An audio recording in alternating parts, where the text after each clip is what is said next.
I put out last time that U.S. Army Lieutenant General Rainey approved the Presidio of Monterey Garrison Commander's request to set HPCOM Bravo effective on Friday, 09 October. And then Fort Hunter Liggett was also approved from Colonel Bell's request on 15 October.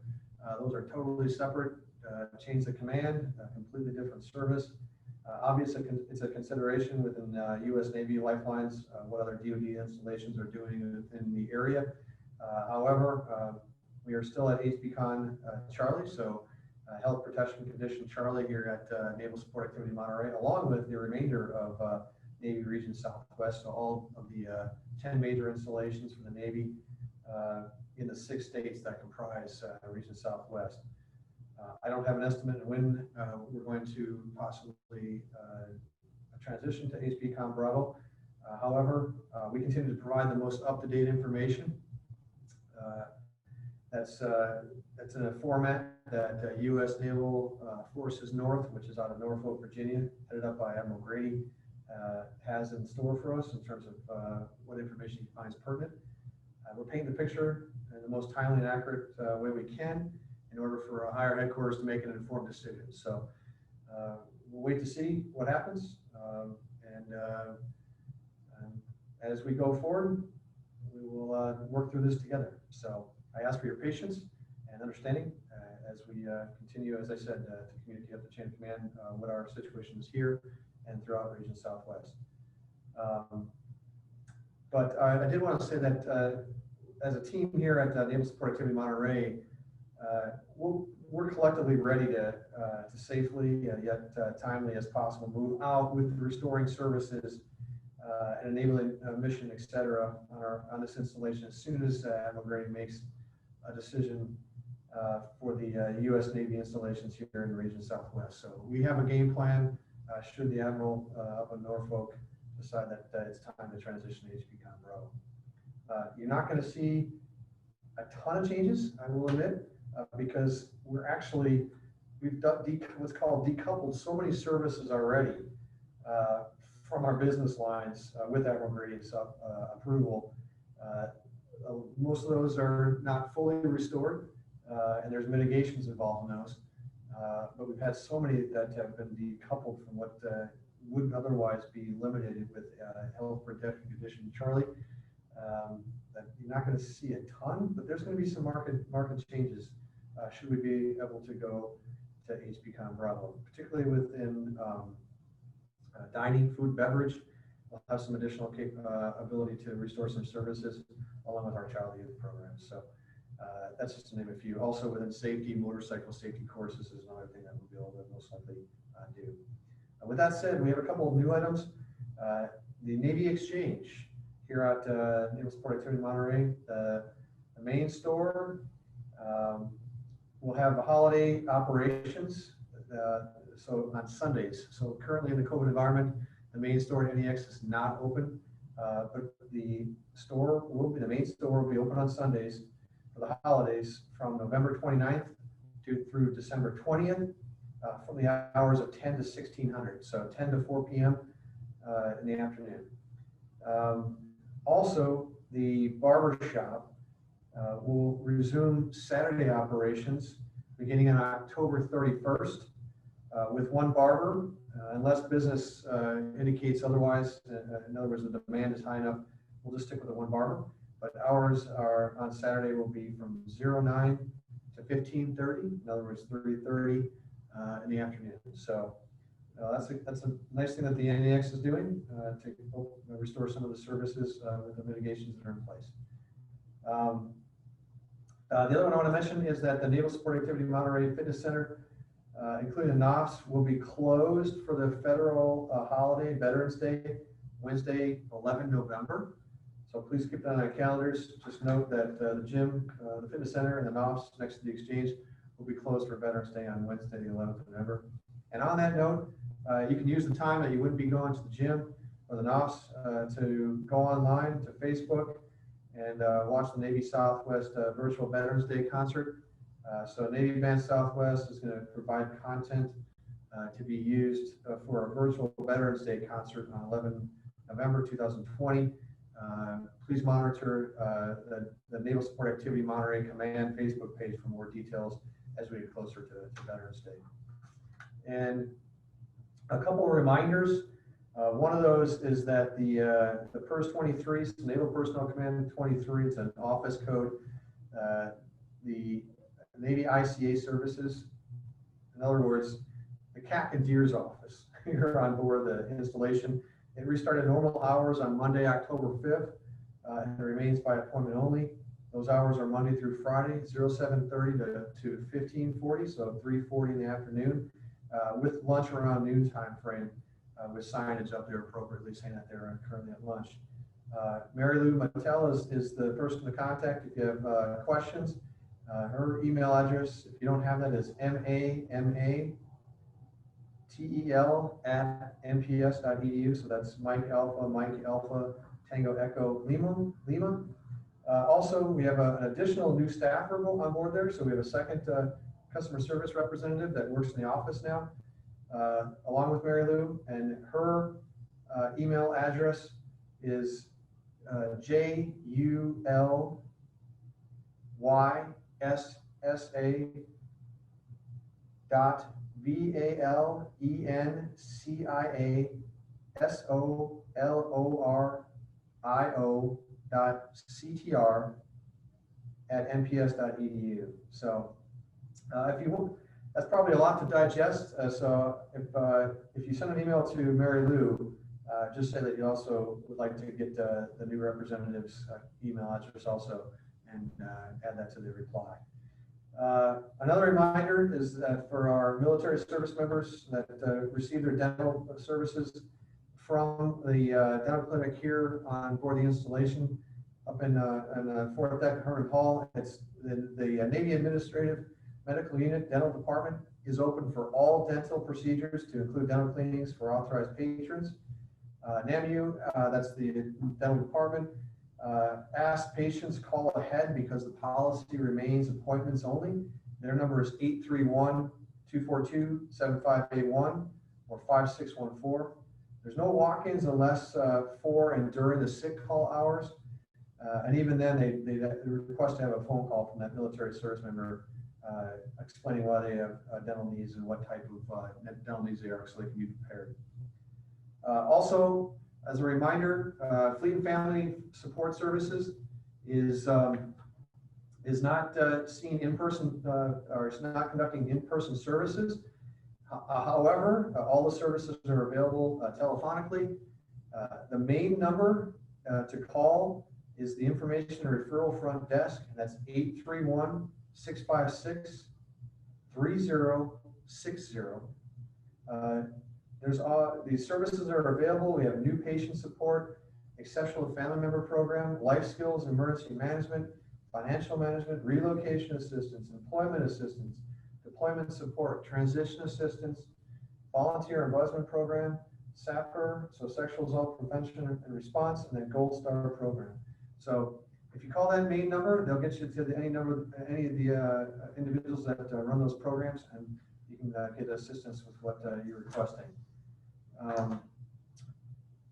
Also, as a reminder, this weekend, the slowed entry control point, in other words, the gate, will be closed to vehicle traffic due to preventive maintenance. So that's on Saturday, the 24th of October from 09 to 1100. The slope gate will be closed to vehicle traffic. The Del Monte gate will be open to inbound and outbound vehicle traffic on Saturday from those same hours, 09 to 11. In addition, the slow gate will have police officers still on post throughout the planned 2-hour maintenance period to conduct some force protection oversight and also to accommodate pedestrian access. So I know that word's been getting out, but I just want to make sure everyone had that. And then before I kick it off to Kyle here, I did want to mention that that there is, I'm sure Kyle might have some additional events that are going on, but we're approaching Halloween. There is a drive-through trick-or-treat on October 23rd from 3:30 in the afternoon until 5 p.m. in the afternoon at La Mesa Community Center. That's up in La Mesa neighborhood, La Mesa Village housing.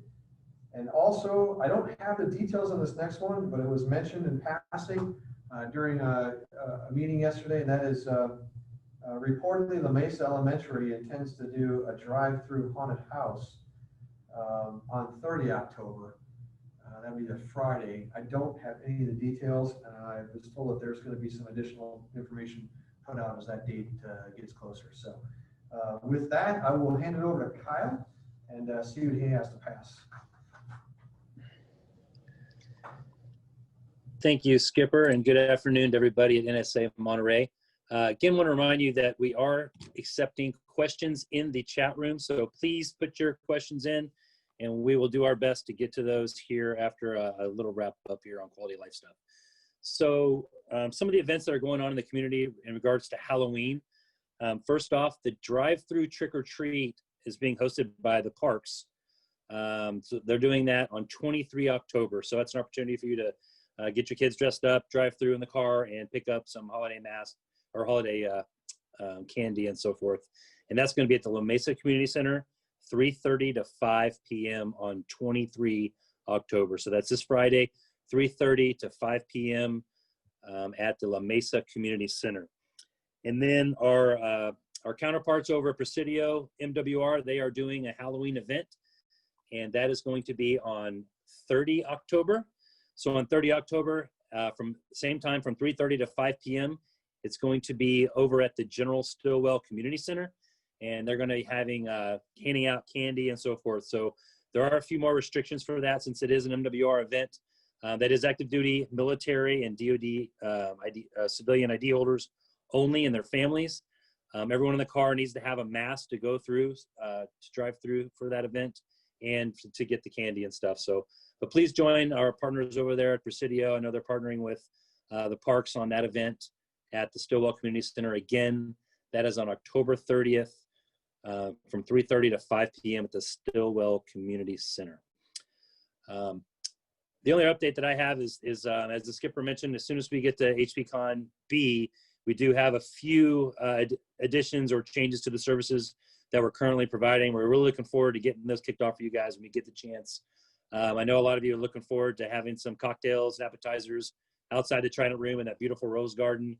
And we hope to do some in-person outdoor dining as well for you. So more to follow on that once we get more details and approval to move forward. But just so you know, we are burning and churning, trying to bring some more stuff to you here in the community. So we have a question in the chat that's related to quality of life. When can we expect the gym to open to retired folks? So the fitness center originally was not supposed to be open until we got to HPCon B. That was supposed to be when the fitness center was going to be open, and it was going to be open only to active duty starting at HPCon B. We were able to decouple that service and get it open before HPCon B with the active duty element. But when we go to HPCon B, our authorization is still only for active duty at that time. We don't have any more information on whether or not that will be relaxed before we get back to HPCon A. That's when the user base for fitness is supposed to be expanded. So we'll give you more information as that comes along. But for right now, we do not have approval to expand that from Big Navy beyond active duty only in the fitness center. So hopefully that answers your question. You also followed on with, when will the barber shop be open to retired folks? That I don't know the answer to. I'll pass it back to Captain Dale to address that, as well as one other question that's in the chat room. Back to you, CO. All right, now the question regarding the barber shop, similar to what the gym is. The question has been asked numerous times in the last few weeks of higher headquarters. When can we anticipate or can we gain authorization here locally? The answer to date has been no. So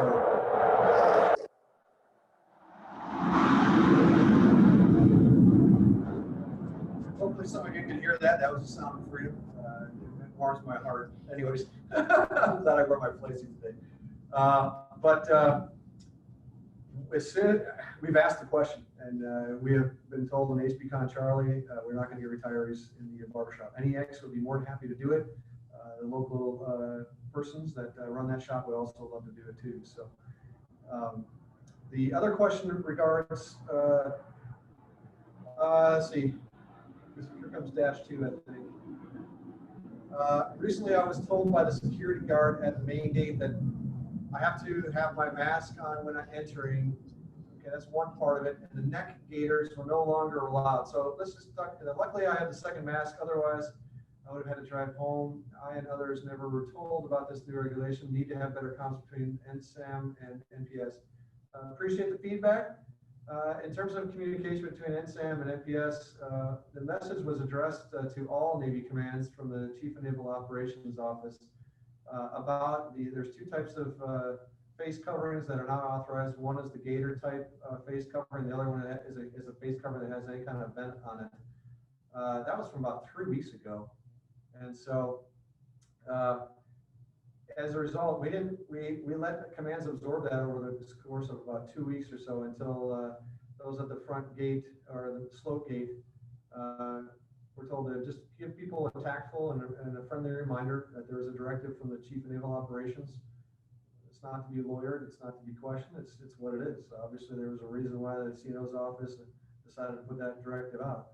I can't speak to internal comms within NPS, but last week the information was put out again to NPS and the rest of the lieutenant command saying, hey, just as a heads up, this is out there, and please, everyone, if you're aware of it, make sure you're following it, and make sure if you're aware of it, to remind other people and be nice about it and kind about it in doing so. In terms of the mask on when entering the gate, as much as possible, if you can do it safely, then please wear a mask. It behooves the officers on the post, and it could possibly behoove yourself. So the procedure that it's ideal that we're to follow is you pull up to the entry control point. In other words, the gate guard check. When the signal will do so, you have your ID in your left hand. You show the picture ID side with your left hand extended. As you do that, the officer, you have your mask off at that point, so the officer can identify you by the picture ID and by your physical presence in the driver's seat, and then you flip it over, and then the officer scans it. As the officer is scanning it, you use your right hand or an arm to put on your mask fully, and proceed to answer any screening questions that the officer has. Obviously, that's in an ideal world. It's not always feasible to do so, but if you're able to do that, we ask you to do that. So, are there any other questions? I thought I saw another one pop in here. That one would be, yep. There's it's a comment from one of our viewers that says the Price Fitness Center at Palm is open to retirees Monday through Friday from 10 to 1300. Outstanding. Yep. Most they're at would be through Army Lifelines and through their chain of command. Outstanding. I'll kick it back to Kyle. Do you have any comments on that? The Price Fitness Center at Palm, Kyle? No, I mean, I can't confirm that information. I wasn't given that specifically, but I definitely take the comment at its word. I mean, definitely check with Price Fitness Center if you're a retiree and you want to work out. Just before you make the drive up there, I'd give them a call and just make sure that it is open to retirees Monday through Friday, 10 to 1 p.m. No other updates from Quality of Life, sir. Anything? Any other Halloween stuff that you know of or anything?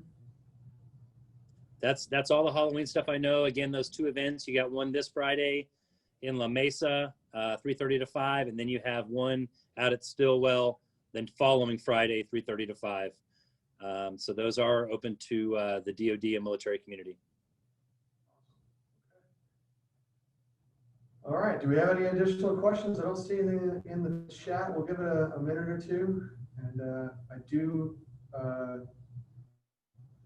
I like the background there, Kyle. I don't know if everyone can see that, but for some reason there's a Death Star behind you. I'm reporting from the deck of the Millennium Falcon. Oh, okay. Copy. All right. Well, pending any questions, sign off here. And thanks for your time today. We kept it around 20 minutes and honored your afternoon. I recommend getting outside. It's a beautiful day outside.